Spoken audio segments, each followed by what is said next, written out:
there is now a new UFO whistleblower with some major bombshell level statements.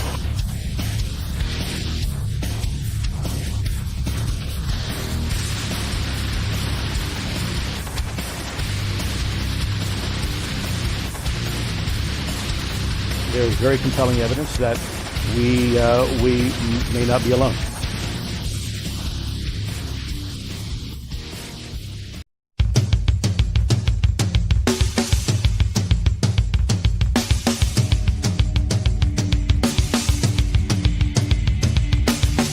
Welcome to the Michigan UFO Sightings and Paranormal Encounters podcast, where we explore the unexplained and mysterious phenomena that have occurred throughout the state of Michigan and beyond. From UFO sightings to ghostly encounters, we delve deep into the stories, the evidence, and the theories behind these strange events. We are your hosts. I'm Michelle. And I'm Wayne. We are an educator duo that after an encounter with a triangular UFO in 2018 in Michigan, we decided to investigate UFOs and the paranormal. In this podcast, we will be speaking with eyewitnesses, experts, and researchers to uncover the truth about some of the most intriguing cases of paranormal activity in and around Michigan. Our goal is not to convince anyone of the existence of these phenomena, but rather to provide a platform for discussion and exploration. So, buckle up and join us on this journey down the paranormal rabbit hole. On an escalator.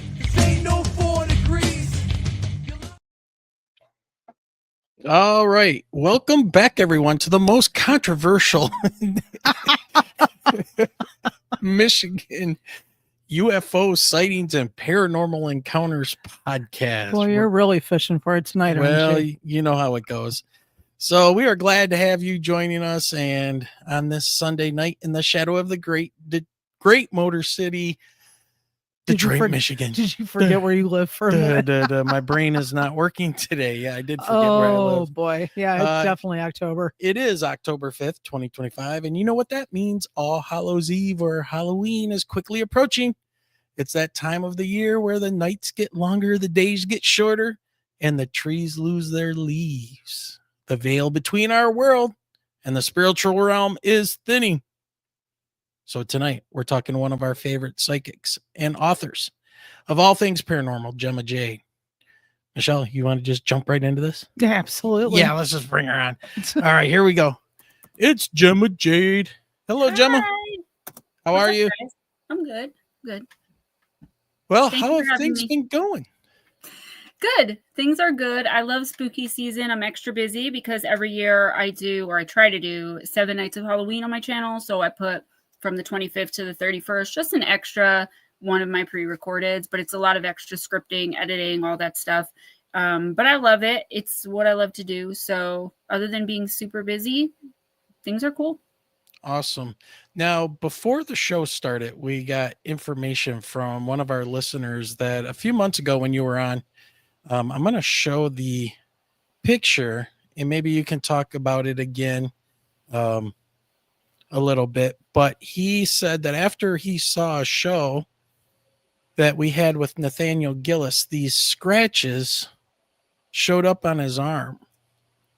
And I had people, yelling and debunking these and, saying, he scratched himself and yada, yada. Wait a minute. Where'd he go? It's me again. It's you again. And now you're gone. Okay. You just gotta love, let me remove it and add. There we go. All right. Sometimes StreamYard does some very strange things. But anyways, so he's got 4 scratches on his arms or on his arm, and he said they appeared right after we had Nathaniel Gillis on, and he was thinking about the show. And come to find out, next weekend we have Nathaniel Gillis coming on the show. So that's going to be a little weird. We have the order different this time. But he said that you absolutely nailed what was going on, and you were 100% correct. And you had said something about a demonic attachment and him possibly getting sick and, some of the side effects that these entities may have once they're like attached to you. And it sounds like that was kind of happening to him. Some kind of a slow illness or something like that happened. Do you recall what you were saying about that picture? I don't remember specifically like everything, but I do remember telling him that, you know, everyone thinks the demonic are 333, the mocking of the Trinity. And sometimes it is, but sometimes it's just because there's 4 or 2 doesn't mean we're not dealing with something demonic. And demonic attachment is something that I've seen ramp up because I can see them. I mean, on people walking down the streets, if I am doing a video call and I open myself up to get in that space, that's one of the things that I do privately is let people know what's attached to them, what's going on, how to get rid of it, all that stuff. But what I do recall about my conversation with him is telling him, you know, you can pick these things up through literally anything. There are movies I will not watch or allow in my home. Now it's getting to the point with like music as well. And some people did get upset with me, I remember, because they thought I was blaming your previous guest. And that's not what I was trying to do at all. Right. What I was saying to the person with the scratches on their arms is that if you have something lurking around you, just waiting for access, the minute you start listening to anything having to do with certain topics, the demonic, or even some other occult things, some other paranormal things, it depends on where your energy is at, what's lurking around you. There's always something lurking around each and every one of us at any given time, just waiting for an in. And we give it that in when we get too deep in research, when we are focused so much on what someone's saying about it and we can't get it out of our mind. So we're manifesting, not even realizing it, and things like that. I think he inadvertently picked it up because of his energy at the time when he was watching the show, and he did not protect himself. Again, not blaming anyone, not even him, because he didn't know. But before I do a show, even like this, I will protect myself. The way I do that is by burning a certain kind of incense and saying a prayer, because I'm religious. But there are other ways you can do that too. And I believe I did tell him what was going to come next as far as like illnesses and stuff, but I don't remember the exact conversation. I'm just really happy I was able to help him, and I was able to, or at least tell him what's going on, which has got to be a big when you know, at least when you know what it is, you can figure out a way to defend yourself, right? Yeah, I mean, it makes sense. And I don't want to veer off the path too much because I don't want to piss too many people off. But when you see the current events of the last, like, let's just say month, right?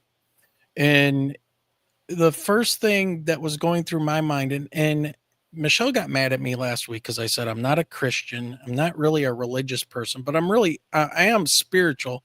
I believe in a higher power, call it God, call it source, whatever you want. I think there are divinely inspired writings, and they make sense because certain writings are just good for setting up a society and how things should function and how you should treat each other and things like that. So it's just what some person would call religious dogma. To me, it's more just common sense. Yeah, I mean, that's all I can really say, because I don't know. I'm agnostic when it comes to I don't know, right? So, but when I see the things that happened when the assassination took place of Charlie Kirk, not a political person. Well, he was political. He talked politics, but you know, he wasn't a leader. He wasn't a president. He wasn't a senator. He was just really a podcaster, just like anybody else on here that wants to come on and talk. Somebody didn't like what he was saying, and instead of those college students and these people, you know, who are cuckoo in the brain, turning it off or going somewhere else, right? You have freedom to walk away. Yeah. You don't have to attack and kill somebody in front of his family and millions of people. And when I saw that and I started digging into it, the first thing that was coming to mind was you and Nathaniel and these attachments and how this belief system is like an ideology that can get into your head and make it so people will sit there and laugh and celebrate the death of somebody is beyond my comprehension, especially as somebody who was in the military. My main job was to do that. Nobody ever wants to do that. Right. Everybody's got a family. Everybody's got a mother, a father, somebody, something, right? And it's not something that's an easy task unless you are possessed with some type of demonic ideology, belief system, whatever the case may be. So I was just wondering, and I know we kind of talked a little bit about what happened and things, but what was your overall feel from a paranormal sense? Okay. What you saw happen. And I know a lot of people, including myself, even Michelle, we're still like going, wow, that was really just effed up. Like, this makes no sense. So anyways, I was devastated. It changed the whole trajectory of my career, really, in a big way. But from a paranormal perspective, I have been saying, or actually, I've been saying privately, because publicly I want to keep people happy and I don't want to deal. And I'm just like, that's what that changed for me. We're like, I'm just not going to be quiet anymore. And, I'm sorry if people don't like that, but I've been saying privately, and to the people that I'm closest to for years, at least the last 4, I would say probably the last decade, that demonic attachment, not just lower vibrational, you're picking a little thing up here or there, demonic, meaning actual demons from hell, or wherever you think demons come from. Or just evil. Yes, Right. but I mean literal demons, like attaching to people. These types of things. I believe there are so many people in prison now that they're like, I don't remember, that were overcome and overtaken and were possessed. Even a demon's not going to sit in prison and suffer with you. They're going to scram. I do believe that, and I know some people, call me a conspiracy theorist for this, but I know what I can see with my actual eyes, the spiritual things that I've been blessed to be able to see. And I see it at concerts. There are demons behind the people performing. There are demons going through the crowd, whispering in people's ears. There are also, you guys know we've discussed it before. I don't know if we've discussed it here, but I've discussed it many times, where not everybody who looks human is actually human. So I don't know about the whole reptilian overlord thing, but I do believe some people in Hollywood and in politics are reptilians and they are masquerading as humans. It's the same with demons. And they're right out in the open now. They are right out in the open. If you watch some of these street preachers and the people that come up to heckle, you will literally, within a split second, see a demon manifest and move. You can see it if you're looking for it and if you're paying attention. So yeah, I feel like the demonic is, it's hard for me too, because I'm a very religious person. So I try to keep it separate because I don't want to overwhelm people all at once with everything. But it is demonic propaganda, I would say. And it is, a lot of it is literally coming from demons to someone with a little bit of power, to someone with a little bit of a voice, like a famous podcaster maybe, or someone like Charlie Kirk, but the opposite, right? Someone as big as him. All that demon has to do is whisper a little. I know exactly who you're talking about. Whisper There's a little two of something in the ear, and then that person completely believes it, espouses it, and then there's like an army of followers to things that just do not, they literally don't make sense. And half of the country or more is looking at it going, what? That doesn't even make sense. And then the other half's possessed. This is demonic possession. And it happens to all people. It doesn't matter what side of the political spectrum you're on. It seems that it is spreading and threading through one particular side, and they're so overwhelmed and overcome by it, and there's so much of it that they can't see past it. There's so much possession. You can even look, if you look up at exorcism statistics, how much actual demonic possession that needed approval from the Vatican for exorcism in the last 5 years has gone up. I don't even know how, so much. It's mind blowing. It's a real thing, guys. The devil, or whatever you want to call it, real. Yeah. I was going to ask you later about if, you have seen, increasing trends and that kind of stuff, exactly like exorcisms Yes, and things like that. very much increased, like not just slightly, like a lot. It is a mind virus. People say like maybe the woke mind virus or the whatever mind virus. No, it's a demonic mind virus. It's what the Yeah. devil does, confuses, tempts, right? And The all these lies. people in positions of power, and they're like, I have a great life. And they'll, someone will say to me, like, you're a devout Christian and look how you're struggling with this, that, or the other. And it's like, yeah, the devil will absolutely let you have everything while you're here. Sure. Why not? Why Mhm. not? That's part of the deal. That it is. That it is. Well, let's switch gears for a little bit. I know Sure. we're at the beginning of the the thinning of the veil, and Yes. we'll probably dig into that a little bit more here. But let's talk about the new book. What's going on with that?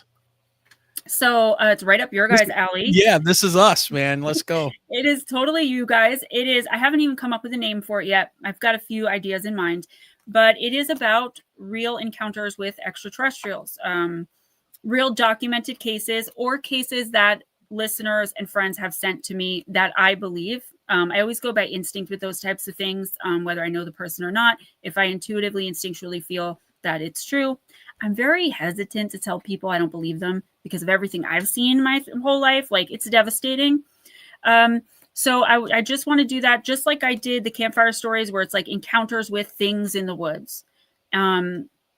I want to do the encounters with ETs, and I've talked about it so much on my channel.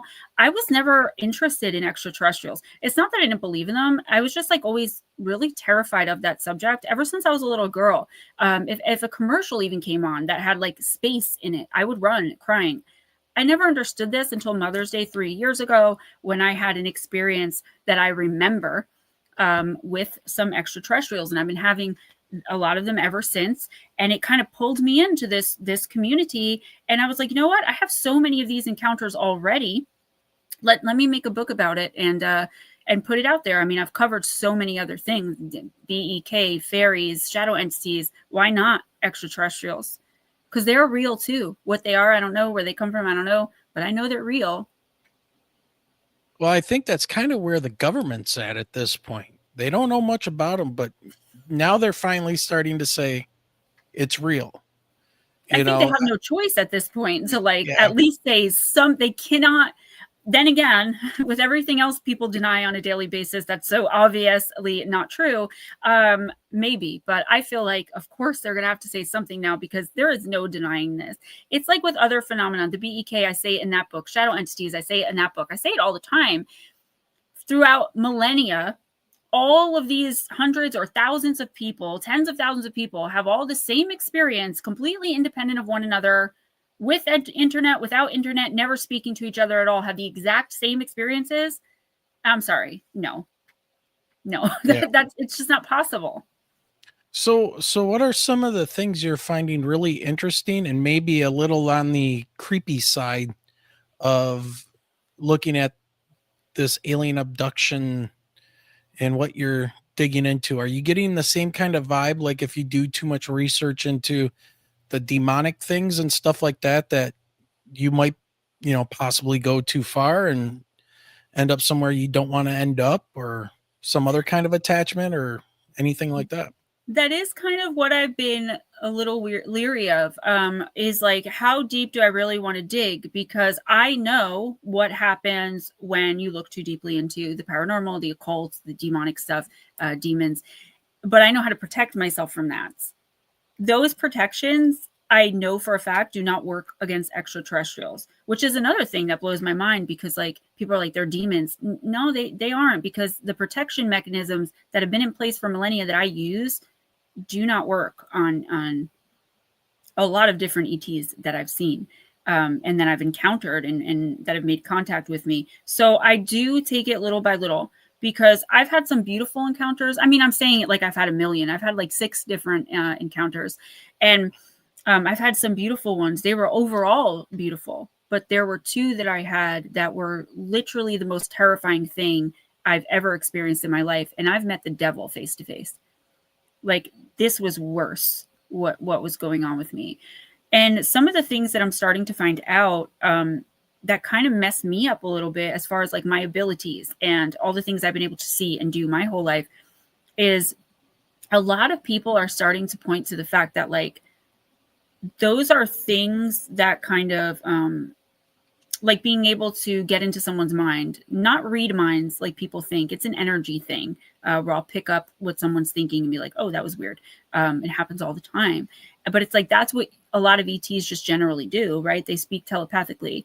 Or there were other things that came up that got me thinking like, whoa, is this an ancestral thing? Like, are we just in the past of where we're supposed to be? Or are we related to them, some of us, and we're just here on a mission? I'm really starting to believe that that's true. I believe they are coming back to the people that they either put here for a specific mission or their bloodlines. I believe that a lot of abductees, people who have been accosted or abducted or even have made contact with extraterrestrials, it's because the ETs have been watching them their whole lives. I mean, it's time after time after time after time that seems to be the case. And again, all of these people, all independent of one another. Of course, not everyone, but you know, it's terrifying because it's so massive to me as someone who didn't grow up in this community. I know now I was scared because I've been having experiences ever since I was little. I just didn't remember them. So that's what that like ingrained fear was, where I'd go running from the TV and hide in my closet because like Star Wars was on. It's because of repressed or suppressed memories. That's interesting.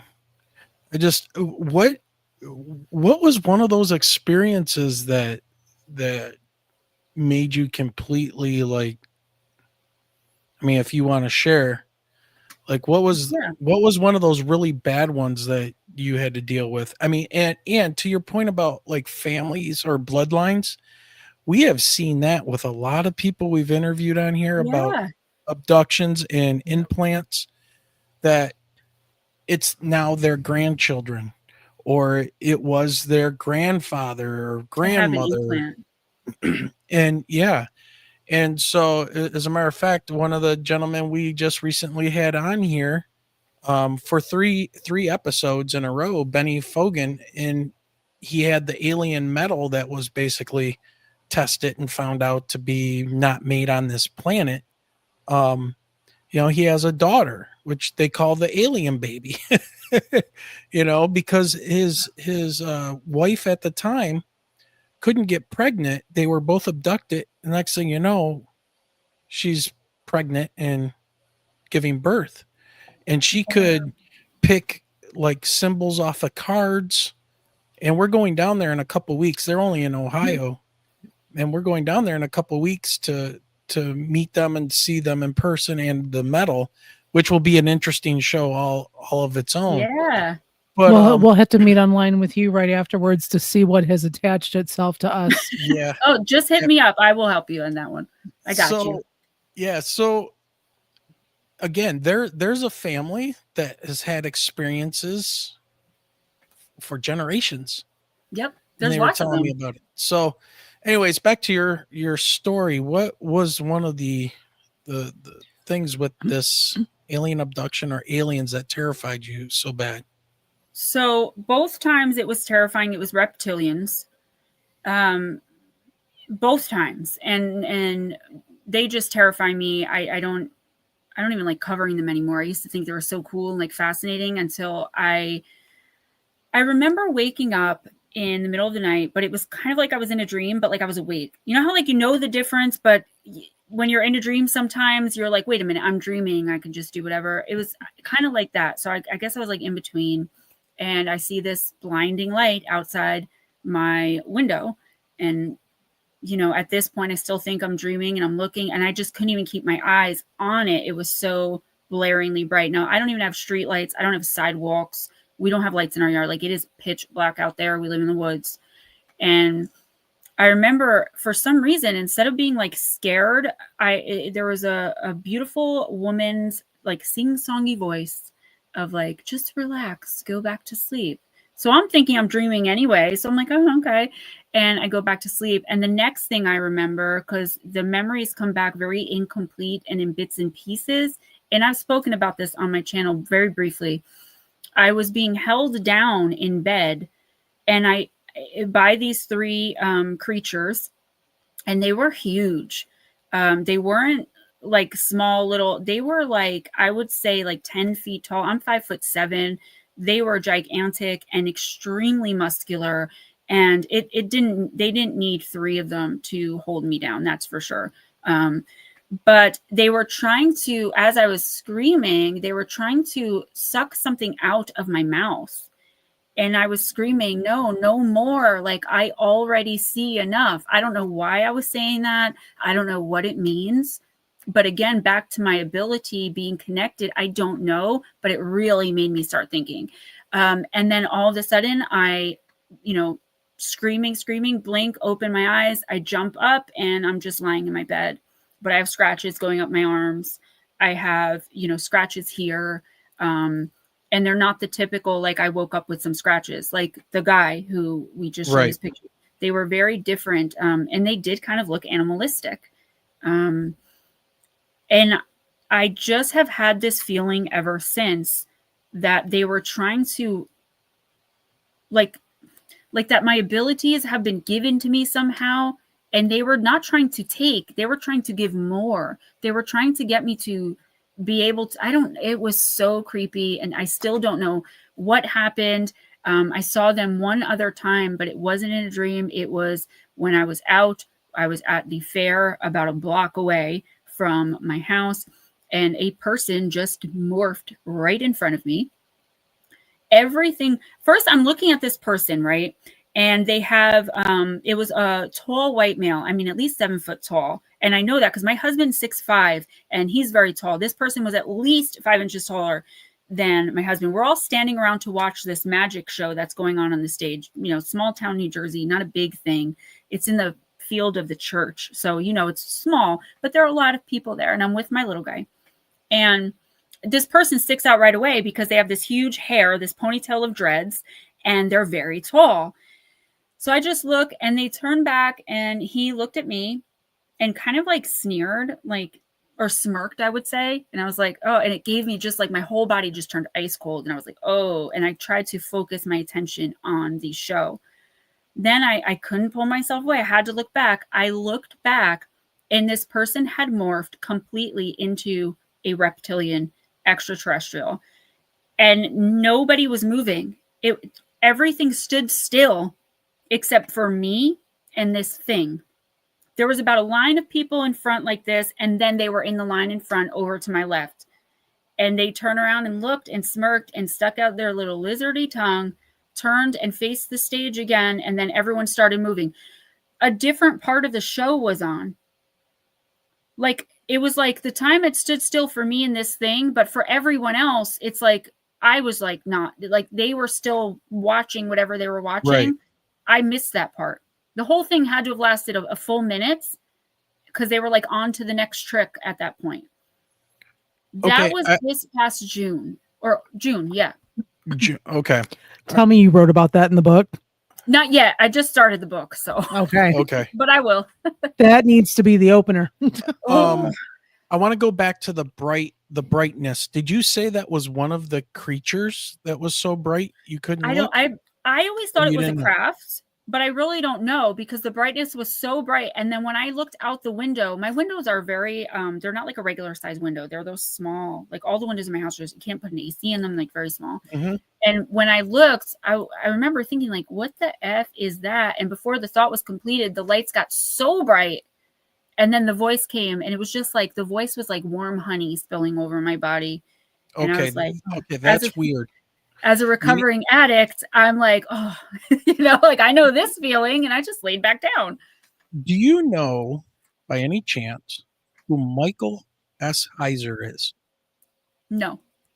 Okay, he was a biblical scholar. He passed away a couple years ago, I think, at this point, of pancreatic cancer. He was a great researcher, and he was able to tie in, well, I don't want to say it like that because, he was a biblical scholar, And he would go to UFO conferences and he would say, you know, when you have these alien abductions and stuff, instead of thinking of an alien off a planet, why don't you try a spiritual answer to this? And then he went and he broke down the ancient Hebrew in the Old Testament. And you know, the serpent that is in the Garden of Eden. Yes, I do. I'm actually reading Genesis now every morning. Okay. Think about what you just said about that bright light. Do you know that the ancient Hebrew word is nakash? And that can mean 3 different things. It can mean a serpent. It can mean a bright, shiny one. And then there's one other thing. I don't think it really matters. Like, it's somewhere in between. But the nakash is what was originally considered the shaitan, or the Satan, what we call Satan. I was going to say, Lucifer is bringer of light. He was the angel of light before he was cast down. If you know, in Christianity. Right. So his argument is that it wasn't a snake so much, or a reptile in the Garden of Eden. It was the shining one, the quote unquote alien, quote unquote. No, it's the dudes that were kicked out of heaven. The fallen ones. The fallen ones. Right. And I think that was one of the other meanings for nakash. So when you were saying that, and you kept on saying reptilian and then the bright, and it made me think of that, like, that sounds exactly like the reptilians. And, you know, I always used to think it was like a metaphor, right? Because we all have reptilian parts of our brain, our part of our brain that breathes for us, and all that stuff is considered, you know, fight or flight. That's kind of the reptilian brain kind of a thing. Those instant reactions and, you know, and instinct. They say sex, primal drugs, and instinct. rock and roll. Right. Yeah. So when I ever heard anybody talking about that, it was like, it's being metaphorical. Maybe not so much anymore. I'm going to have to look into that. Yeah. As a matter of fact, I can send you a lecture that he did at a UFO conference that will probably blow your mind. I would love. I'll send that. Yeah. I've been watching and listening to a lot of, you said Nakash, and that immediately, who do I think of? Somebody that I have like basically online stalked for more information, Nathan Reynolds. His story, and I just believe him. I see his light and I see his being and his spirit. He's not like, that is all real. Mm-hmm. And there's actually someone in chat now, and I don't want to blow them up, but I actually convinced this person that they needed to leave where they were, because they were somehow generations down the line a part of what Nathan Reynolds and his family were. And this person was going through so much, and it was because they were clawing their way back into his bloodline. Thank the Lord. Thank whatever you think is in control, because this person actually respected me and believed me enough that they did. They moved closer to me, actually, but they moved. And while they still, I don't even know if they believe me, or if they even still understand what I was trying to tell them, but they did move. And that's what that reminds me of, because he constantly says the Nakash, Shaitan, the Nakash. He talks about it all the time. And I'm just fascinated by him and that guy Ray from Pyramid Code. Okay. Yeah. Yep. That was like so much that my guides had told me little by little by little. And then all of a sudden there's the Pyramid Code and Ray is saying all these things that like almost my whole life, my guides have like slipped into conversations about everything, the psychopaths and the missing children and like all of these things that I'm like, you know, like confirming what my guides have told me about certain people, certain corporations, certain leaders, people in power, my whole life, that I don't know what to do with the information. But can you imagine hearing something like so-and-so world leader is actually, you know, or an actual demon and being like, okay, I'm 8. What do I do with that? And then I'm 41 and I hear someone else talking about it. And then another person, I don't know why, but like, it's just more, I wish more people would listen to people like that with an open mind, rather than just being like, oh, that person's a conspiracy theorist, that person's crazy. No, like that's what the greatest trick the devil ever performed was convincing the world he didn't exist, right? Yep. The devil is out in the open nowadays, on your TV screens, in the music, at the concerts. People are dying because of earthquakes. Like, no, they are doing rituals on their fans. And people are like, la-di-da-di-da, like, I love The Weeknd. Like, no, The Weeknd is literally selling your energy to the devil to remain famous. I mean, allegedly, right? And people are still like, you know, I don't believe in religion. Hey, Black Circle Girl. She said to me, she goes, I didn't even know you had a channel. I love your books. And I'm like, that's a first. Like, right. Somebody knows me from my books.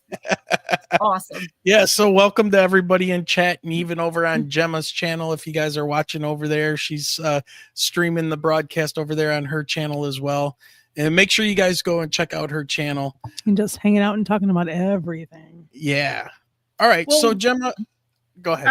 I was just gonna say, well, Wayne was like, well, what do you want to talk about? I'm like, you know, we're not gonna stick to the script anyway. I'm like, just book it, write what you want, and we'll get there. Well, let's talk about this. What does thinning of the veil mean in your own words? Let's just go back to basics. Everybody says, you know, thinning of the veil and da da da da da.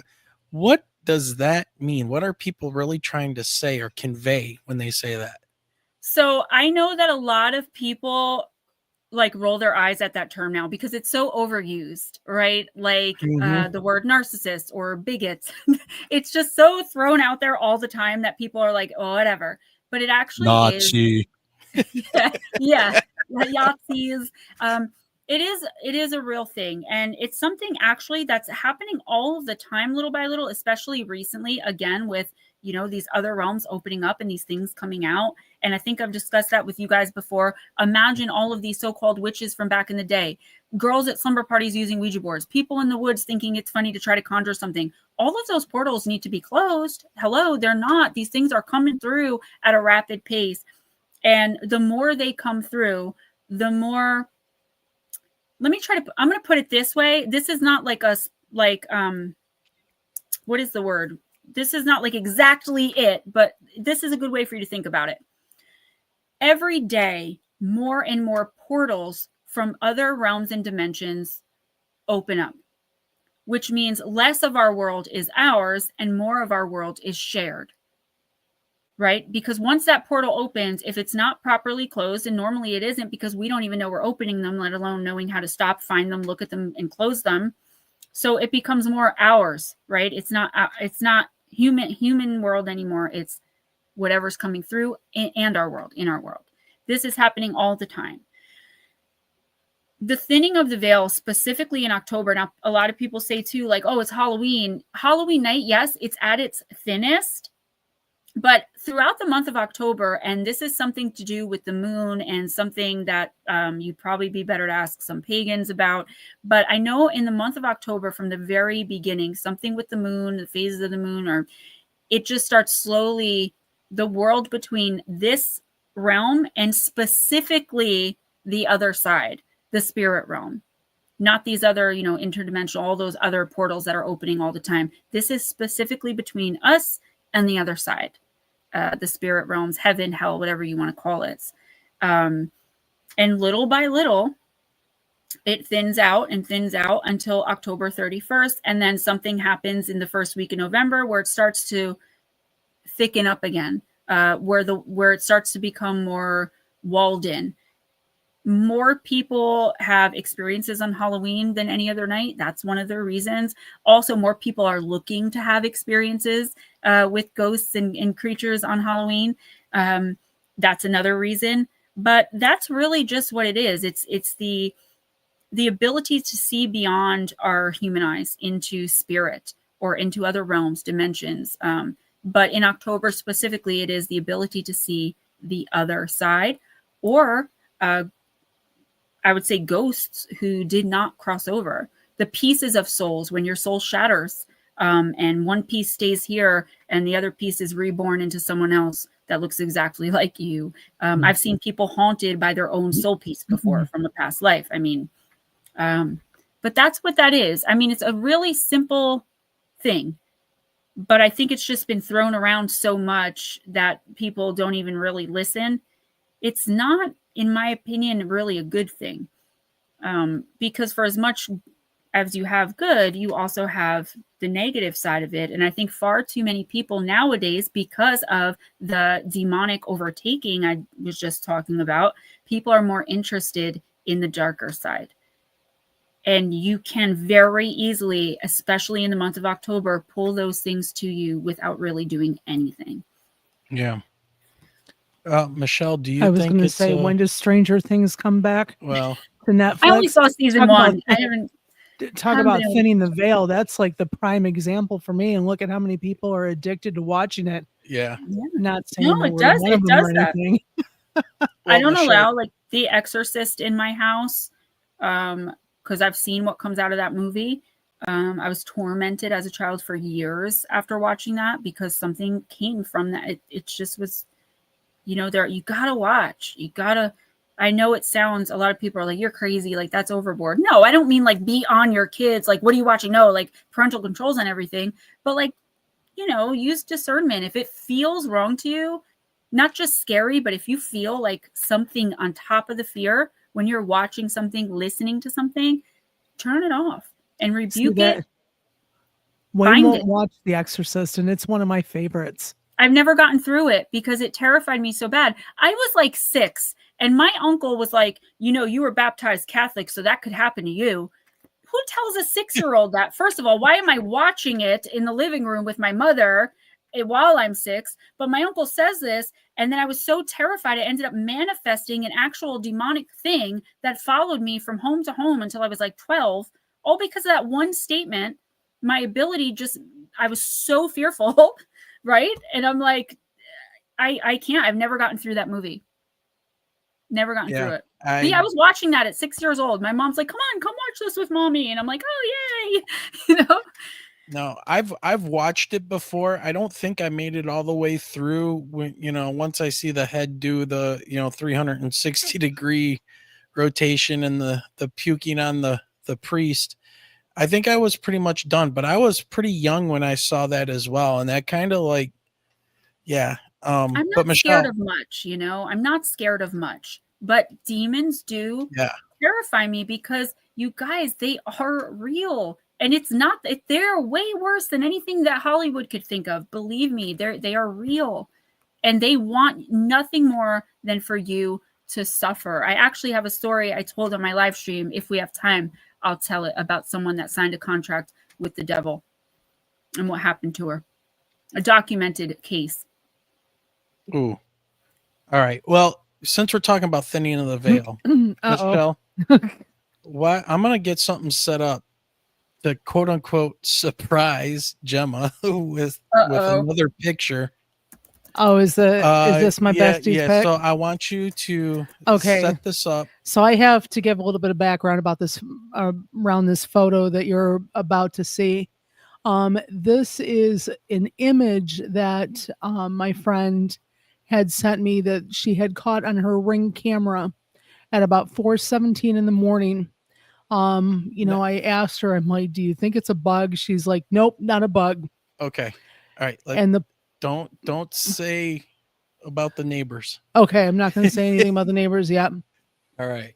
Well, you tell me to give a backstory, and then you tell me not to say anything about the neighbors. Not that much. We didn't talk about this before we were going to show the picture, but I asked her if she's seen this particular image by her vehicle any other night through their Ring camera and monitoring system, and she said no. She said that they've seen like white orbs, and now she's looking into the subscription that will actually take video after this particular image.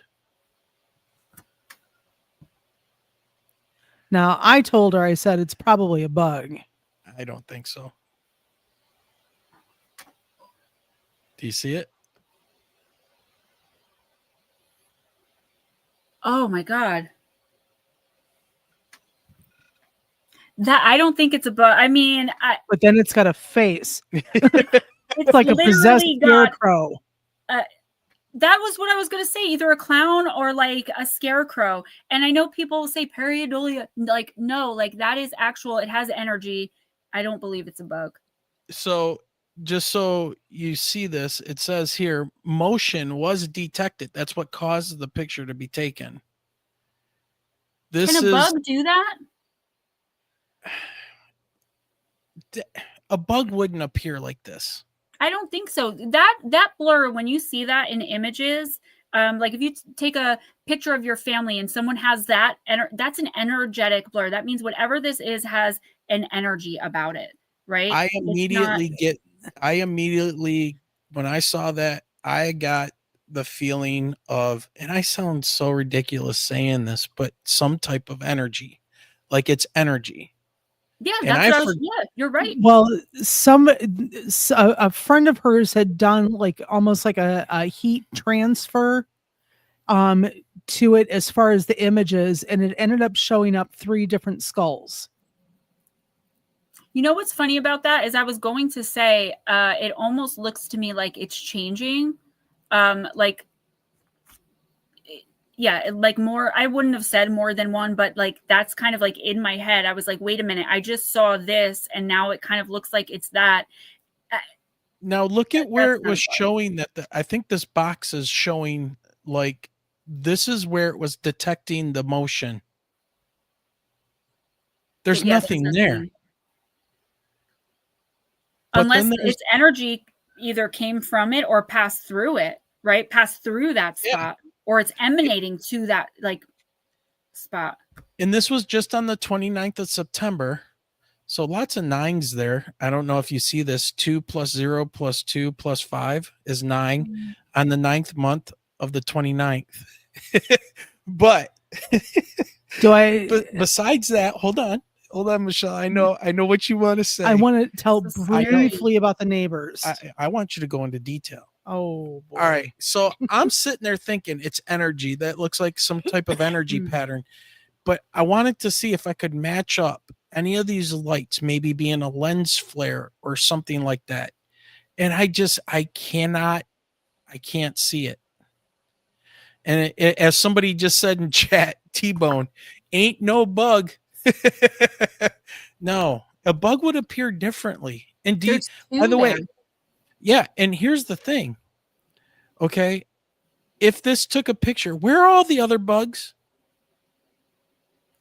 Yeah, there's nothing there. It has legs. Do you see? There's 2 there. There's one floating in the air that's lighter, and then there's a darker body with there's legs.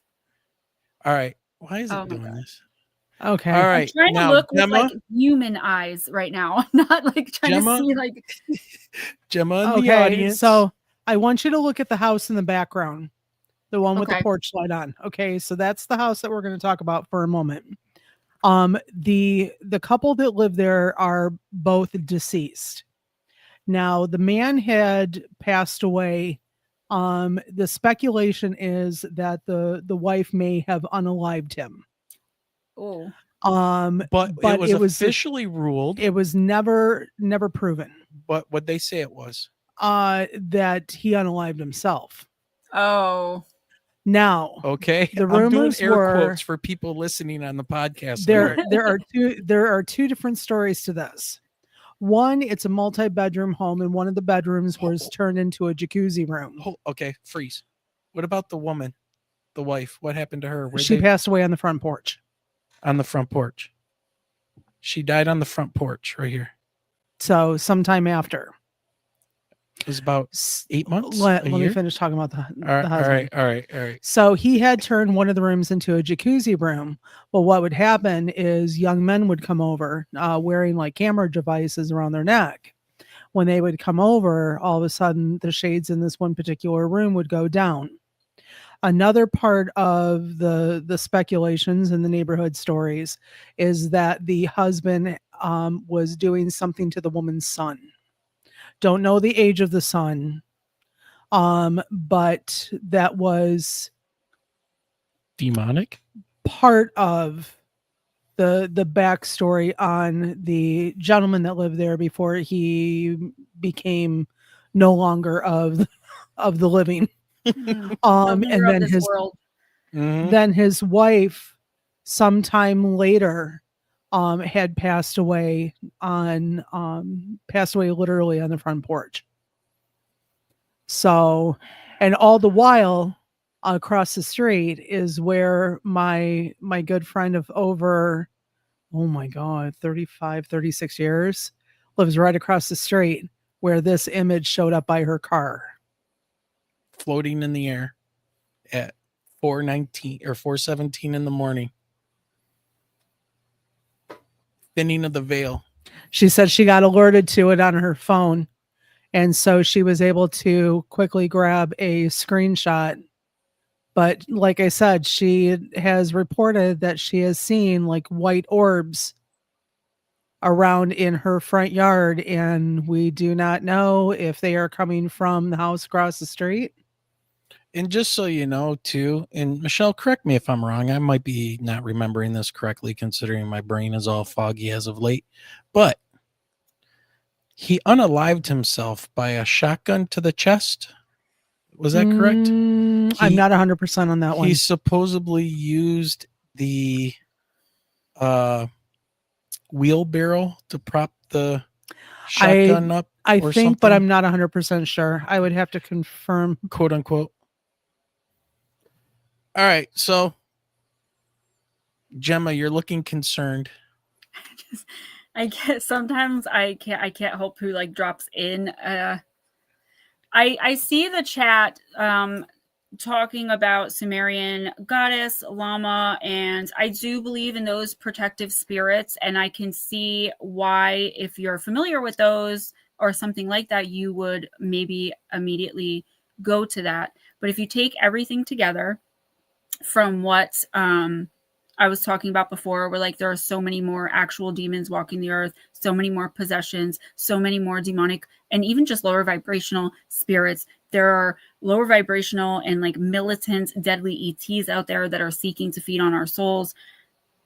Just because there are white orbs doesn't mean they're a lot of people mistake that everything white or light, and I don't blame them, because this is kind of what's popular and what Hollywood tells us, and what we've come to know through the ghost hunting shows most of the time is like it's good. That's not true. That's just how the energy will show up. You know, if it was dark spirits were dark orbs, how would you see them at night? Do you know what I mean? So first of all, there's two separate entities there. They are joined and they are demonic. And someone said something that took the words kind of right out of my head, was the land. Normally when things are happening, because I might have misunderstood you, because did you say that it might have been the husband being inappropriate with the son, but then there was something else that happened before that? No, there was a concurrent situation going on at the time that one of the rooms had been turned into like a jacuzzi or fun room. I think what we're looking at here is the reason why homes, properties, and land becomes haunted after something like that happens.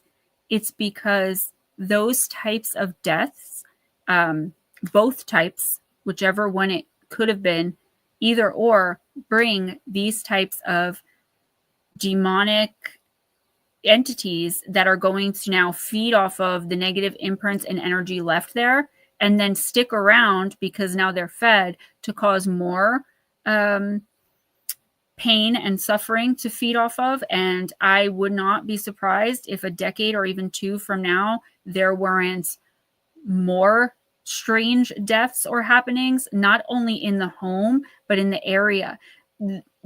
These entities, and I can't tell you exactly what they are just from looking at them and knowing they're evil. I don't even want to say demonic, because they could just be evil, right? Not everything that's evil is demonic. They're going to wreak havoc now. I don't know if your friend is having issues But I wouldn't be surprised if she were having issues and other neighbors having issues. I'd be interested to know that, because they're not going to be satisfied in like an empty home. If there are children around, all the better. I mean, there's more than one. Well, that's not good considering that she has her grandson in her house. I would protect, she doesn't have to get crazy or be paranoid, or I don't want to make anyone fearful. I would be a little extra vigilant, right? They look a lot like tricksters to me. And they're very dangerous. And obviously I can't say for sure it's a blurred image, but it's going to be a blurred image. You're not going to capture one head on, face on. And honestly, they're normally only captured when they want to be. I don't believe this was an accident, which does also make me concerned for your friend, because you don't catch them by accident. Like, they want you to see them, think you're going crazy, think you have pareidolia, start getting paranoid. Now every noise you're jumping, so that when they're actually doing what they're doing, you're like, oh, I'm jumping at every little noise anyway, and you don't want to pay attention. So then you're not really paying attention, and that next thing you know, they're in your home causing all this havoc. And I've seen this happen over and over and over again. It's Gemma, literally what they do. If you don't mind, I'm going to put her in contact with you. Please. Yeah. Tell her Okay. you can give her my number, tell her text me first, and we can set up a phone call so I can just explain all of this to her and give her like a little easy way that she can keep them at bay and at least keep her home protected, outside and in. There are things you can do that are so simple and take 5-10 minutes that will make all the difference, but they are usually not caught, unawares. They're purposeful. But especially with a child involved, I would be more than happy to help her, because it's not good. It's scary and creepy, and that's fun. But when it's a real person, and I've seen this happen time and time again to communities, to towns that are now ghost towns. I mean, why do those types of things happen? It's because these things keep the residual energy going to where it's not residual. Now it's happening in real time. And they will branch out all over the land. And this is my best friend of 39 years. Mm-hmm. Yeah. So when I say that she's my, part of my family, Of I course. definitely want to look out for her. I will help in any way that I can. It is important that she do something, because again, this was purposeful. I don't believe you accidentally catch them off guard. Someone like I might, but just like for a regular, no, they're manifesting on purpose. Probably, I don't know how long ago the people in the home died, but eventually there's nothing left, right? So you got to find more. And now they're already there. They've already imprinted on that one home. I mean, this is why lands get haunted. It's these entities are almost always exclusively responsible. Tricksters or, summoned and conjured things. So, Gemma, are you saying that the entities were already there in some shape or form, and then when these people pass, they draw that energy and use that energy to manifest, to do more things? I believe they were brought in by something going on in the house, some kind of evil, some kind of ungodly or evil thing. They come in and they feed, but then it's kind of like an addict where like you build a tolerance, so you need more evil and more evil and more evil. Okay. It culminates. That man could have very well taken his own life, because that's like the ultimate for them.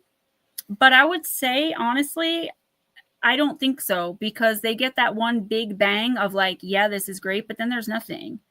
It's not so much grief they're after. They're after evil deeds and possibly even like overtaking. That's why small children are really at risk, to have children hurt themselves or hurt the adults around, and going after the innocent like evil does. Yeah.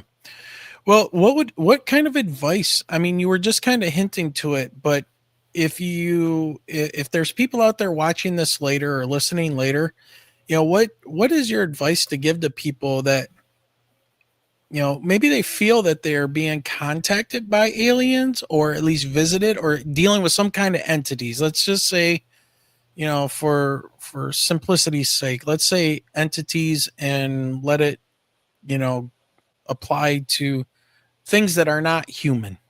All right. What would be some of your advice that you would want to give? I would say with extraterrestrials, I want to put this out there specifically. That's a whole different ballgame for me. I actually did have a client one time that thought they were under demonic attack, but they were actually being abducted. And I had to tell them to find like a group in their area. Like I had no help to give them to stop the ETs.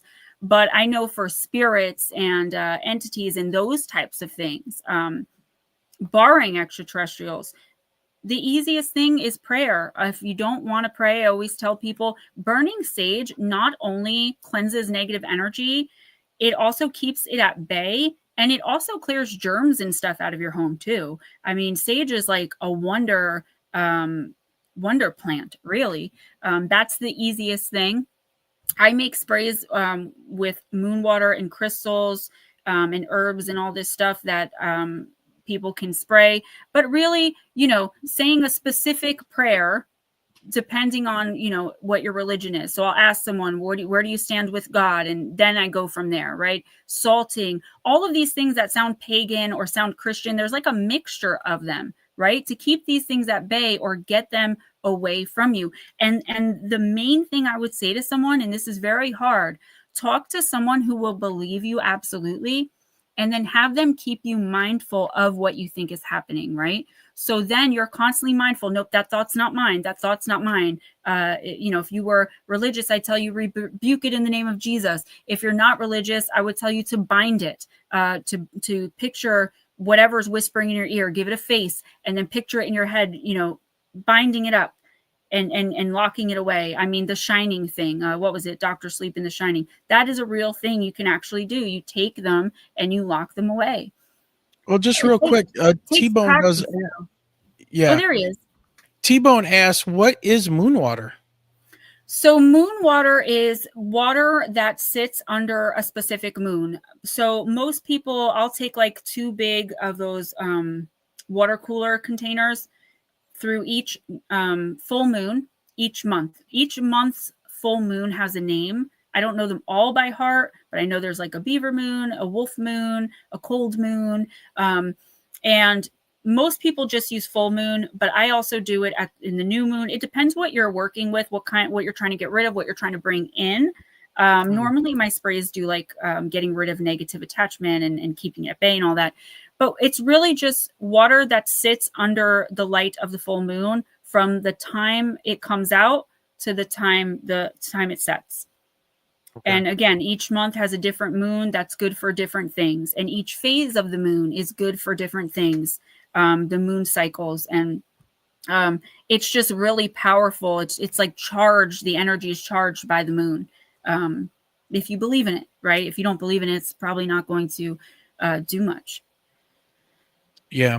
Since we just showed you that picture from my friend is freaking out because when she posted it on her own social media, she's getting ready for bed. Oh, I thought she I didn't want to freak anyone out. I don't want her to have in her head that like something bad's going to happen. I just want her to be proactive to make sure nothing does, right? I don't want to send anyone into a panic, especially not over their grandchild. Like, I just want I'm not even mentioning him, but proactive about keeping those things away, as far away as possible.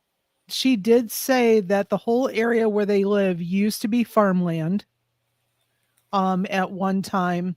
And then when I told her, I said, we noted that it looks as though there's 2 and they're interconnected. And now she's analyzing back when she had put it on her own social media. She's like, someone else on the post said there were 2. Yeah, there's at least 2.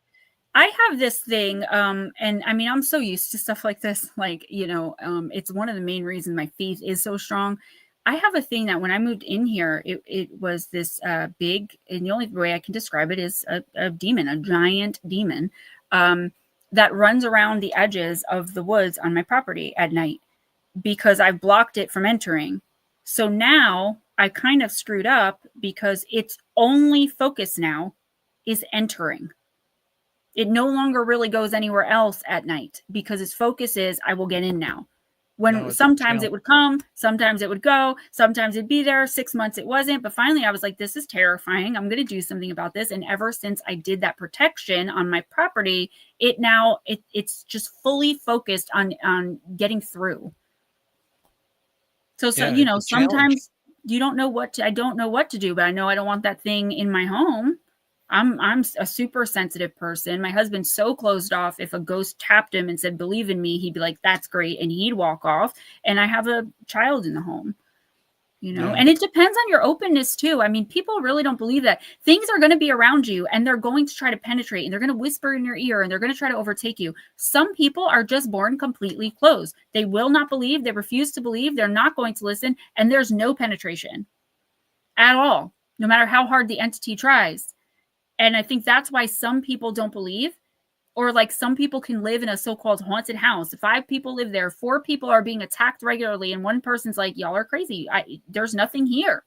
The reason is because some people were simply born extremely energetically closed. I feel bad for those people because there's so much that, like, what if one day, like, I've seen people spontaneously open and then they don't know what to do because suddenly they are aware of everything, or they're aware at least of something, and they're like, oh my gosh, panic. It happened to my stepfather. When he was on his deathbed, he was just like my husband, don't believe, don't believe, don't believe. You know, I was crazy, and he would get angry, and he was actually shaking and crying one of the last nights of his life because he was being visited in the hospital. And he wasn't on pain medicine or anything that would have caused him to hallucinate these things. He had just finally, because I knew it, but my family didn't know it at the time, he was opening up to pass on. And so he was now spontaneously just closed his whole life to open, and these things were coming at him and he didn't know how to deal with it. Yeah. Well, you know, that makes me think of, have you ever run into anybody who talked and thought they were so closed off they didn't believe any of this stuff, but then you saw that they were being affected by it because secretly in the back of their head they just didn't want to put it out there that they, you know, were scared or were open to it, so they just totally lied about, oh, this stuff's all bull crap, I don't believe any of it, aliens, demons, whatever. They don't want to give it power is what they always say. But they will swear that it's not real. This is absolutely not real. But they know somewhere deep in the back of their brain, they're thinking it's real, and then they get affected. Those are the types of people that say, oh, I just don't want to give that any power. I'm not even going to think about that. And it's like, buddy, there's no not thinking of it. It's like, it's there. I see that all the time. Absolutely. It's just pure stubbornness, to be honest. And those are the people who end up getting harmed the worst. And their families end up suffering. And I mean, it really does. You lose your job, you're like, oh, that happens to people. Well, it didn't have to happen to you. You just want it to be, you know, like spiteful to me because I told you something you don't want to believe because you don't like me. You know what I mean? Like, I'm trying to tell you that this is happening, but you don't like me. So I've had that happen so many times. And it's a shame because I watch people just go from like just down. Well, and I'm glad that my friend is receptive in talking to this. Yes. So I had asked her whether or not her grandson had talked to something that the adults couldn't see. She said that he used to talk to something in the ceiling and had told them that he had a friend that was a little boy that would sit on the chair in their room when he was younger. Now, he's a little bit older now, and as far as I know, he hasn't told them that he sees anything else, but there was a time when he was younger, maybe just a couple years ago, that he would talk to something in the ceiling and told both of his grandparents that he had a friend that was a boy that would sit on the chair that they used to have in their room. They got rid of the chair. Can I just tell you that was, first of all, a great call. But most of the time, I can't say 100% of the time, you know, throughout the world, but most of the time, children who die, they cross over. No matter where you think they go to, if you think they cease to exist, There are not a bunch of ghostly children running around really anywhere. There might be some exceptions, here and there, where like if a child dies with their parent, each one is separate and they can't see one another, even if they're in the same space, which is so tragic. They'll stay behind looking for the other. But very rarely are there actually child spirits. Those are demons. Those are demons. Little kids don't stay around. They see that light, or again, whatever you think, but I'm telling you in my experience and what I know, they see it, they go. Or they see, mommy or daddy or grandma or grandpa or uncle or aunt, they go. They're not, and their angels and guides are not just going to be like, okay, peace, kid, you don't want to come, and just leave them as a lost soul on earth. That just doesn't happen. It's not the way the other side works, especially the side of light, to just abandon small children who died way too young. So when you're dealing with a child talking to another child, I've seen children talk to like, this is old man Bob, or this is, one of my kids had my friend Louie. And I would be less skeptical of a grown adult ghost or spirit communicating with my own child than I would of a child spirit communicating, because 99% of the time they are demons and their ultimate goal is possession and the destruction of the soul. Children are the most innocent. The most innocent. Oh, but the two of you are going to have a lot to talk about. I have no problem with that. I'm glad you actually brought it up. It was a very creepy surprise. I didn't expect it to go where it went. I'm glad, because now I can help and be useful. Sometimes it's just like, I don't know what that is, but I had to think about it for a second, but I got it. I asked my guide, what is that? What is that? They're tricksters. Michelle, is this the same friend that sent us that picture? There was like the dragon or whatever in the flash of light outside their car. Remember last time we had Gemma on? And I popped it up on you guys. No, that was from a listener. She emailed it to us. Yeah.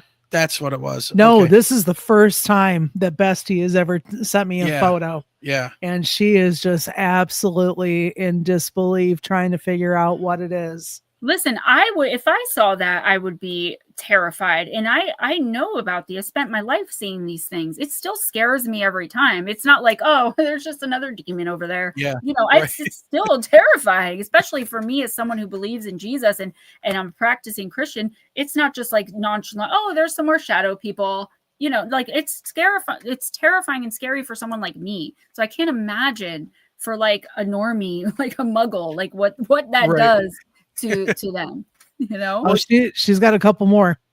So when she's our fourth guest tonight, she is, but she's text. not here. Literally, she's texting me this. She said when they first bought the place, her and her cousin were doing a lot of working, tearing out like the subfloor in the kitchen and stuff. And her cousin had brought her dogs with her, and the dogs literally went to the one particular corner and just barked at the corner constantly. Now, I mean, we know that animals a lot of times can sense things, but it gets even worse. When her son had his seizure, they had said that it looked like someone had been choking him, and they accused her and her husband, and the police were called on them. That's right. From the EMTs. Seizures and convulsions were something that plagued me most of my young life. And they weren't that, I could see what was going on. Actually, one of them I actually remembered ended up being like some healing thing happening from like ET. My dad still remembers it the way I always remembered it until I realized what it was. But my childhood was plagued with things like that. That might be a sensitive child who now these things are around. Maybe because of that, sensitives lights shine much brighter than, that doesn't mean we're better or anything. It just means our lights are much brighter than like a regular person. So a sensitive child who doesn't even know what that means or how to control that will definitely lure in attack entities trying to break the child down before the child has a chance to communicate with its guide who can help him or her through a lot of the things. If it wasn't for my main guide, Aaron, I don't know if I'd have made it through childhood. But he got to me before anything like that happened. But I did have the convulsions and the seizures too. Yep. Well, I think that this was when Tyler was older, or her son was older. Oops, trying not to say names. It's so hard. I'm always like, so- I'll call this person Mark, and then by the end of it, I'm calling him Joe, which is his real name. I do it all the time. So It's it's a like, popular name. but trying to, yeah. Fortunately, this is a very popular name. So literally, this would have been 5 years ago. It was during COVID. The EMT said it looked like he had been choked. The police were called on both her and her husband. So you figure he was in his late 20s. First of all, that's what pisses me. I had to gather my thoughts for a second because I get so angry because, like, people who are so close and they just want to think he was choked, but you can't say that, right? You have to just sit back and be like, I don't know what actually happened. No, more than likely he was attacked. And then the parents get blamed. That really bothers me. That actually happens a lot in cases. I'll see like unsolved death of so-and-so. And it's like, oh, that's easy. You know, that person was killed by this thing or that thing. But nobody ever wants to hear that. The devil made me do it, right? And that's hard when you have, you know, when you're being blamed as a parent, you already can't protect your child. My son's going to be 26, my oldest son, on the 28th. And that's still my baby. That's still my child. When you can't protect your child and then you're blamed for what's happening, that's just horrific. Yeah. So, Gemma, since we brought up that picture and it was like her ring cam, how much validation do you put into ring cams and other type of things like EMF detectors and even like AI maybe trying to process that image and or any image or even, you know, audio recordings? And I know Nathan from the Quantum Show uses a lot of technology on his when he goes out on his ghost hunts and things like that. I saw him talking not too long ago about some of the things that they use. What's your feeling on technology being used to actually capture like that picture that we just saw? How much weight do you give that? I put a lot of stock in it or none, depending on the person presenting it, right? So I would have wanted that picture and I would have wanted to do a little more research if it wasn't someone that Michelle knew personally, even though my guide immediately was like, trickster. Like I kept looking over there. I was asking like, what is this? Like, what is this? But I think it's very, very easy to fake and people are right to be skeptical. But the thing with me is I will always either see the energetic imprint or I won't. And if I don't, it's fake. Every once in a while, it's like, oh, wow, is it there? It's faint. But that's very rare that happens. I believe it's very, very easy to fake. But I also believe that's another tool of the lower vibrational, the demonic, of like, they're not going to believe that anyway. Right? They're not going to, no human that sees that is going to believe it. Haha, let's torment some more and keep showing up. So this person looks absolutely crazy.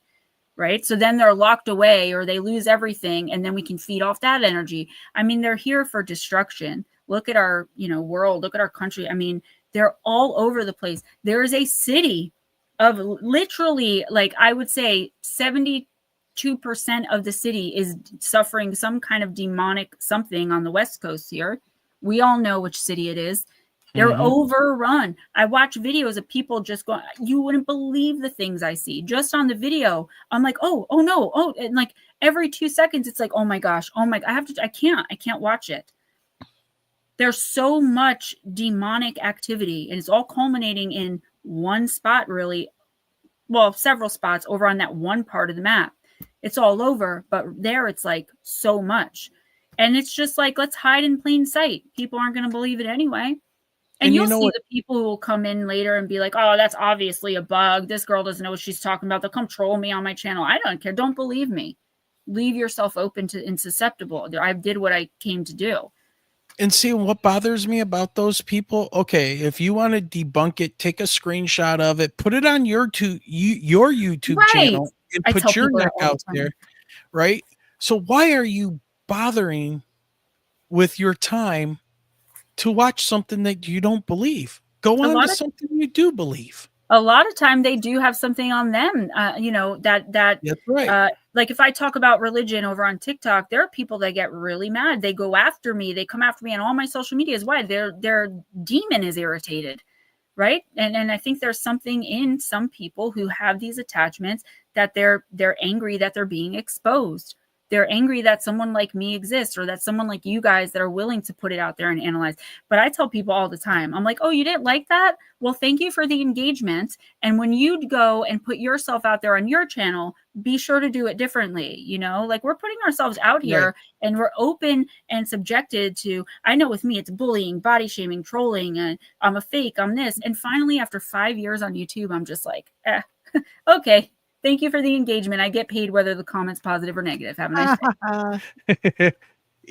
And since you brought that up on the West Coast of the United States, and this makes me think of your work that you do in possible suggesting that alien contact and spiritual phenomenon, may be interconnected in some way. Maybe not, but maybe they are.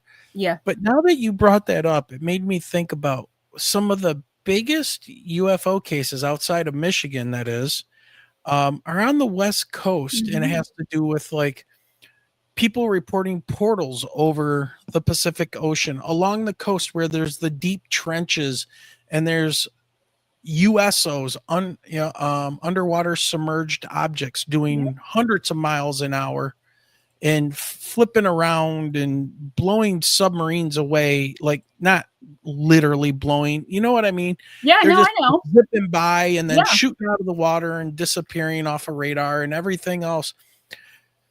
So could we possibly correlate that there is something? I mean, that's the West Coast of the United States geologically is so freaking active with all of the volcanoes along that coast. You have the San Andreas Fault. You have a subduction zone where you have the ocean floor going underneath the continent as our continent's being pushed northwest toward Japan. We have 1 million active undersea volcanoes in the Ring of Fire around the Pacific Ocean. It goes on and on. That is like a charged, like. Think about too. What do they say? They say some cryptid phenomenon like Bigfoot could also be connected to extraterrestrials. Well, what is the Pacific Northwest known for? Yep. Cryptid Bigfoot Central over there. It is Bigfoot Central. And it's just, there has to be some connection. I don't know if human beings are like able to grasp it yet, but there's, I've got to be honest, the things that I see happening when I very rarely can see catastrophic future events is something something big is going to happen in Phoenix, Arizona, and Colorado. I want to say Pueblo, but I don't quote me on that one. And then California is where like all of it is going to culminate. And I don't know exactly what it is, but I see a lot of opening of the ground. I see a lot of demonic, I don't want to say possession because it's not possession, it's attachment, where they can like suggest things, but they're not fully overtaking. And so much of that is going on right now, which is why some people like will look at them, or at least I will, and be like, what? Like, how do you not understand? And then these people are so adamant that like they've been so overly influenced by the devil. They're no longer living in reality. They're living in their demonic reality. And I don't say that lightly, like, oh, these people are demons, because I don't like their politics, or because I don't like what kind of music they listen to, or because I'm PO'd that they, stole cool colored hair and I can't wear it anymore. Like, it's real. It is real. And everybody's capable of, it's just for some reason, this one part of the country and this one particular group of people, they are overtaken. And I watch it and I'm terrified because I see them getting more and more powerful, more and more loud, more and more active. And I'm like, oh my gosh, like, watching it from afar, even with the election, I told you guys months before who was going to win and what would happen if he didn't. Yep. I And knew. by the way, we will be planning a show before the end of this year to revisit all of our predictions that we made at the start of this year and see where we ended up, because I haven't watched it. I don't remember what was being said much. I love it. I know Michelle. Well, you know Michelle. I know. I know Michelle. Pulls off. Michelle's on top of that. A couple of mine hit. Brian's definitely hit. Yep. So Well, now I'm we've afraid got to make this- any predictions for 2026. Yeah, we've got this 3-eye atlas thing going on. We had the sun's polarity flip, so now the North Pole's the South Pole. It's giving off coronal mass ejections. Oh, you know what I forgot to say? You had mentioned something earlier about something happened during COVID, Michelle, with that guy. The seizure thing, it happened like during COVID. I think you said. Do you know demonic possession was also up like 70% during COVID? I believe it. Yeah. Mm-hmm. Like actual demonic possession, Yeah. People opening themselves up to it. Some Well, on and purpose, some not Well, and realized. here's the thing. At the time that he was having the seizure, his mom was not even at home. Well, that actually makes sense. I mean, a mother's going to protect her child. Sometimes they want to torment and torture one person. And they'll only do that when no one else is around, or they'll do it in a way where nobody else can see it. That's how they drive people insane. And they feed off that insanity. They feed off that fear and that outrage and that anger. Could you imagine not being believed? I know what that feels like. Luckily, again, I was already in contact with my main spirit guide and my team, who would help me and say, it's okay, Gemma, that they don't need to understand you. You're fine. But when you don't have that immediate connection, the only reason I had that is because even though my dad never wanted me to talk about it, my mom encouraged me to do whatever I needed to do to make myself comfortable in my own skin. And that's where I was able to open up enough that those energies were allowed to come in, and they've stayed with me. I've made horrific decisions. They don't help me make life decisions unless I ask, and I don't normally ask. They help me understand the spiritual aspects of stuff, the spiritual elements of maybe why I had to go through X, Y, and Z. People say like, oh, you should make the best decisions. How have you been an addict? How have you been in abuse? Because it doesn't work like that. First of all, we can't be psychic about ourselves. And secondly, our team and our main guide specifically, they're there to guide us through life and help protect us, not to make our lives perfect. That's not how the light side works. You have to fight in your life to be a part of the light side, and you gain later on. Well, and I think you and I talked about this before, and I saw a Shaolin master giving a talk one time, and he said the bigger the light you cast, the bigger the shadow Yeah. that is created. So, where there's yin and there's a yang. I mean, there's, all of this stuff that can be brought upon you, and it's just, I don't know. There's just so much that does seem like it's all happening. But also, if you look at our technology, we are bombarded with news from everywhere. And, somebody was just saying today that is social media becoming the new media platform? And I'm thinking, well, yeah, of course it is, because people read a 3-word headline and then they know the whole article and then they pass it on. And so I was thinking, yeah, that's pretty cool, because I like watching some people on YouTube and they do a pretty good job reporting stuff. Me too. But here's the problem. The problem is that we become our own, and especially in this field, we become our own echo chamber. We kind of start repeating what somebody else said, and we were like, oh yeah, that's cool. And then we want to repeat it. And by the way, anybody who ever accuses any of us, at least on our level, of being grifters, let me tell you something. I've been called an e-beggar so many times. To be a grifter means you got to be making some buck. I mean, you got to be raking in the cash. And that don't happen here. Yeah, I mean... So, let's not go there. Everything we do is funded out of pocket or by the generous donations of our listeners and watchers, and Same here. Yep. you know, so it's just so hilarious, you know. But to your point about what do I want to say? The conspiracy theories and how you're not believed. And Michelle and I being educated, you know, and educators. I'm a science teacher, and we saw that UFO that set us on this path to meet you and meet all these people and have these discussions and put it out there. And now 5 years later, you know, Google tells us we are the top best #1 show in Michigan for UFOs and I love paranormal, that. right?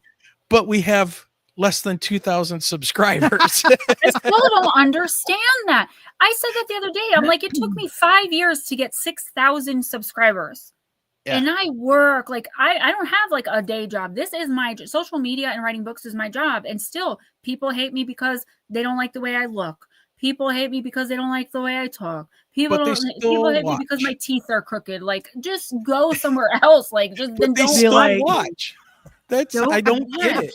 I They never still get the watch. urge to go and be like, oh, you think you're so beautiful. You think you're all that. I'm just like, oh, you know, that girl sings nice. She's really pretty. Let me move on. I don't want to hear her anymore. Or maybe I'm jealous and I don't want to look at her. I don't want to attack people. But the main thing for me, I say that is because it's always my looks. Always. It's never the content. It's almost never what I'm saying. It's always the way that I look. And it's always these basement dwell. I'm just like, dude, you know, okay, then I'm not your Is it type, I guess. I'm females? bummed.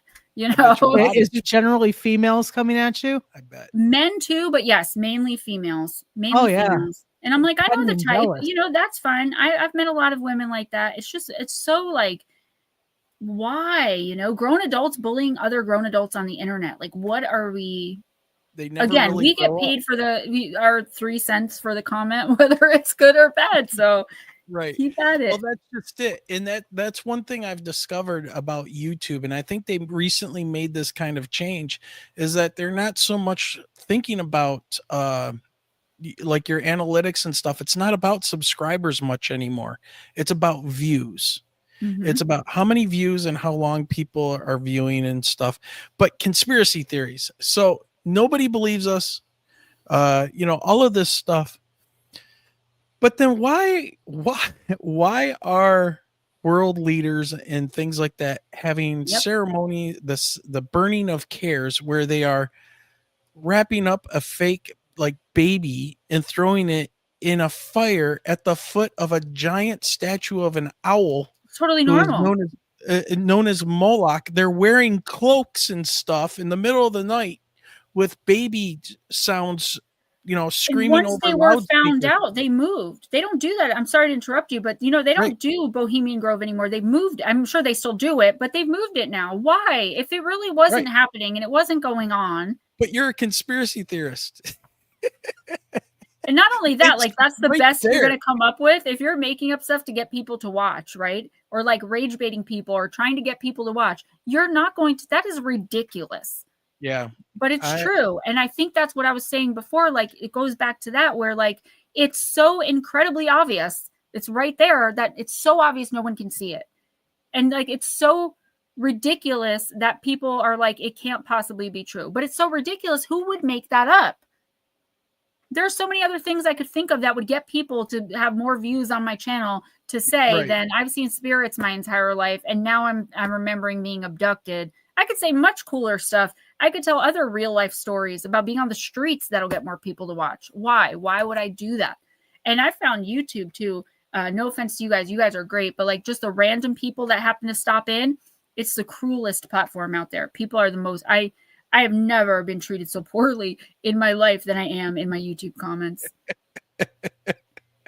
Yeah. I was going to say, so far we've gotten pretty lucky, except Yeah. for, you know, like I said, the last few weeks we've had a couple trolls on, and you know, able to pick them out real fast. Yeah. So But I just you feel know, them when they come in.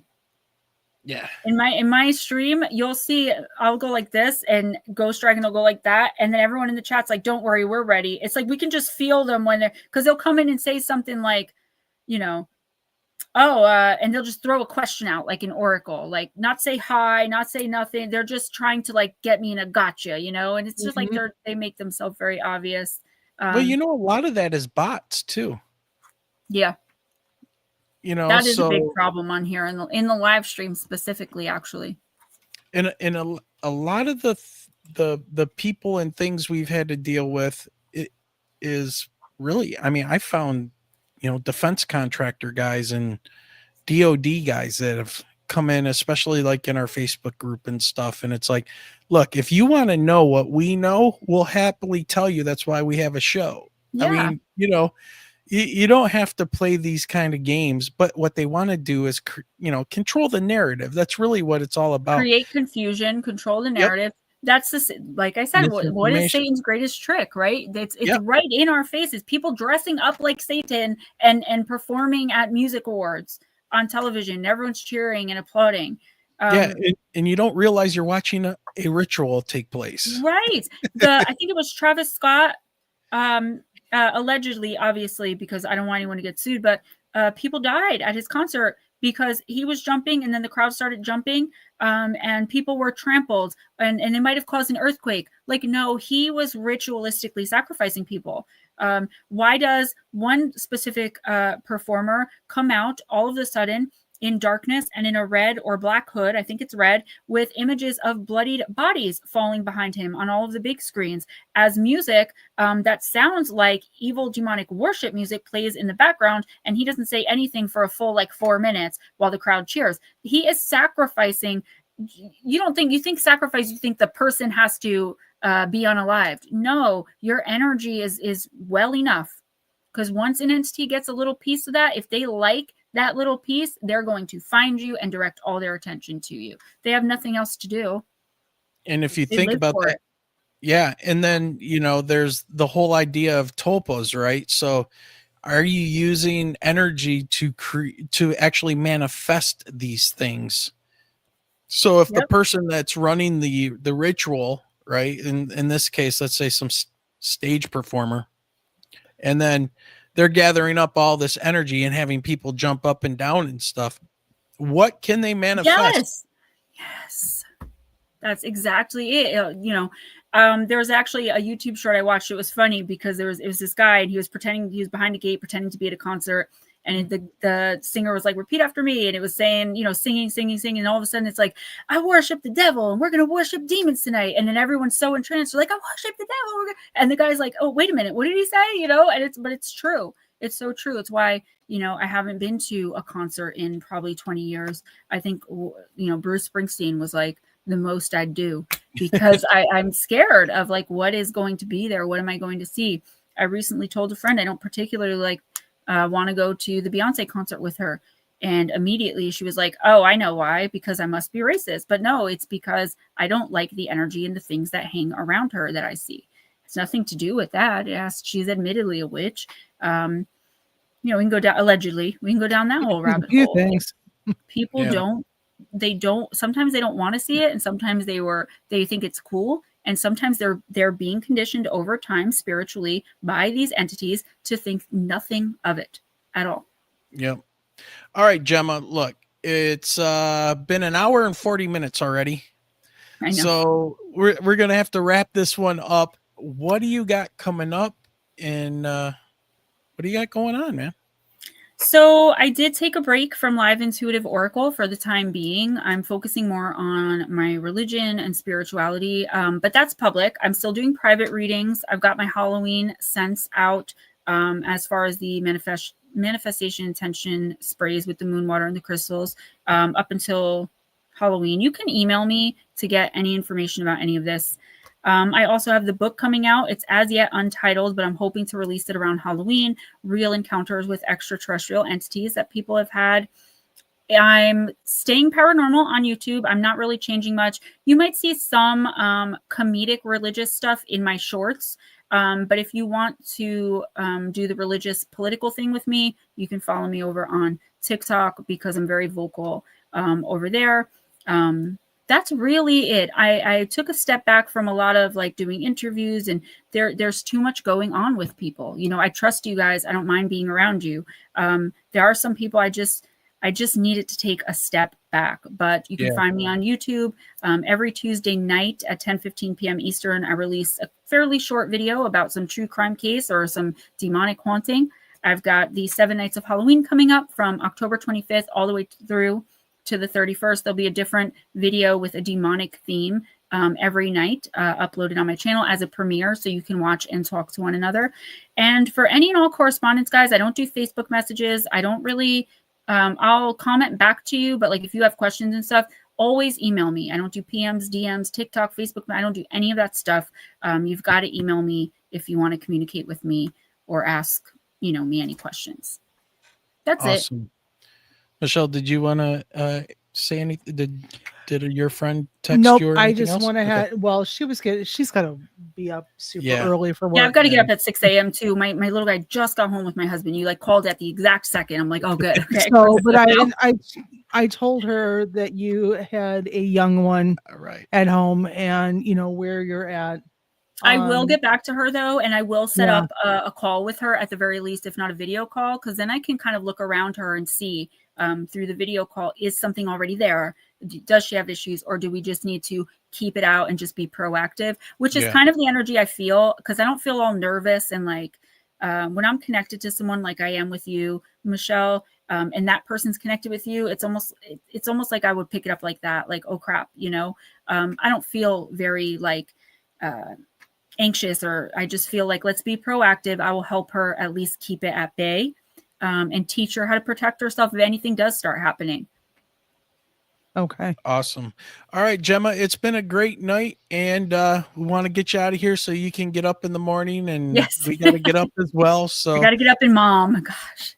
All right, we'll talk soon. We'll set up another show coming up as we get closer toward the end of the year, and let us know when the book comes out, and we'll definitely talk about that. So I would love to. Thank you, everybody. Bye, guys. Good night. Yep, bye. Have a great night. Alrighty, there you are.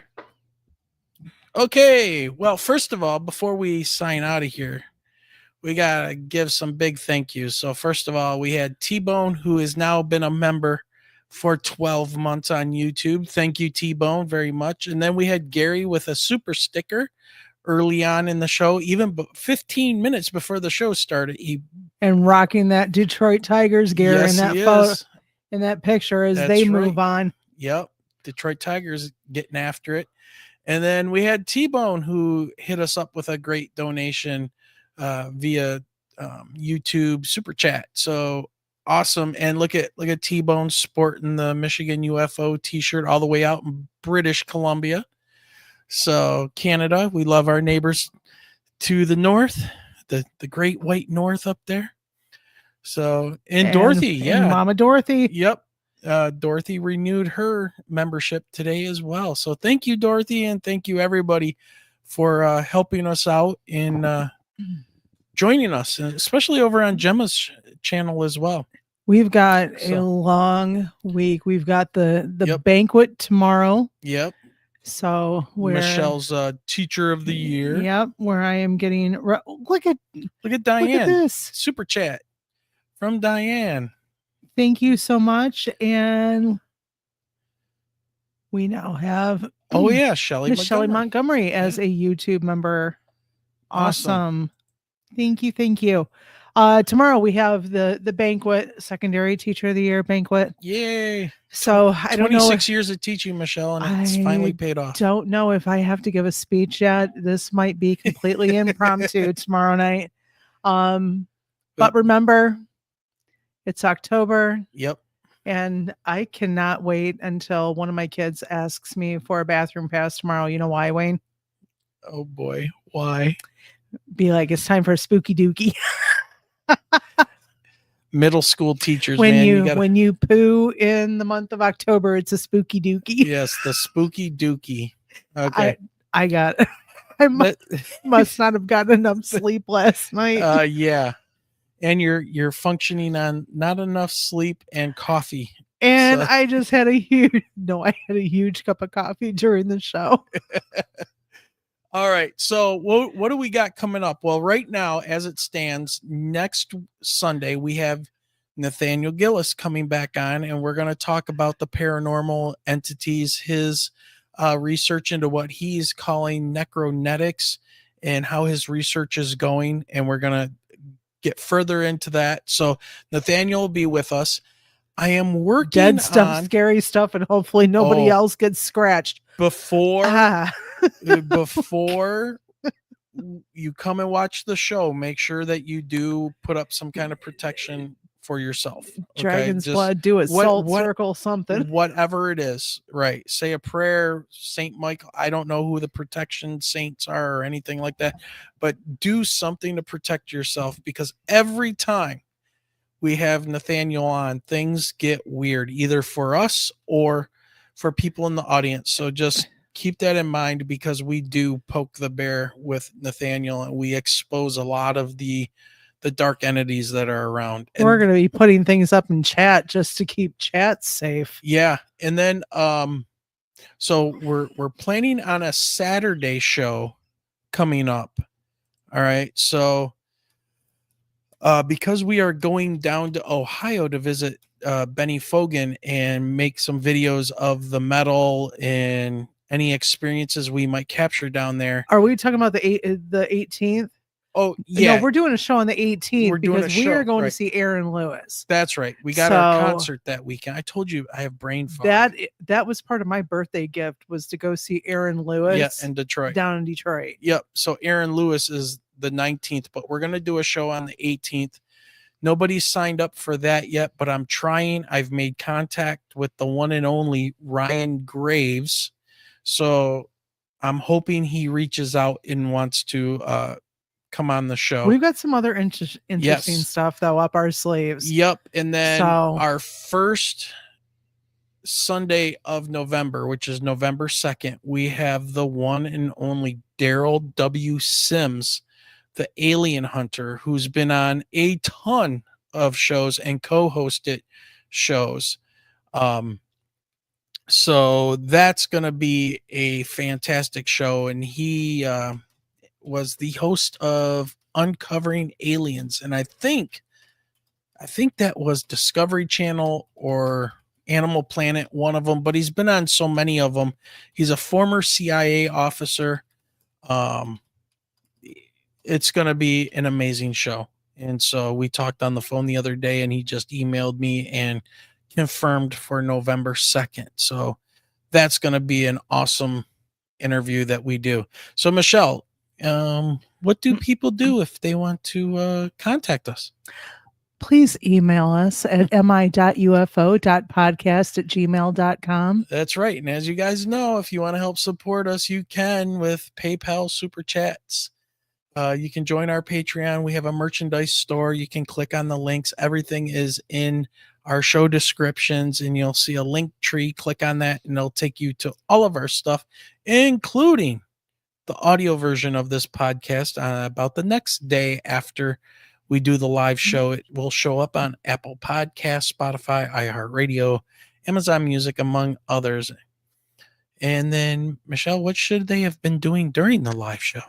Like, share, and subscribe, and smash that like button. Hulk Yep. smash. And of course, leave us a comment. Leave us a comment afterwards.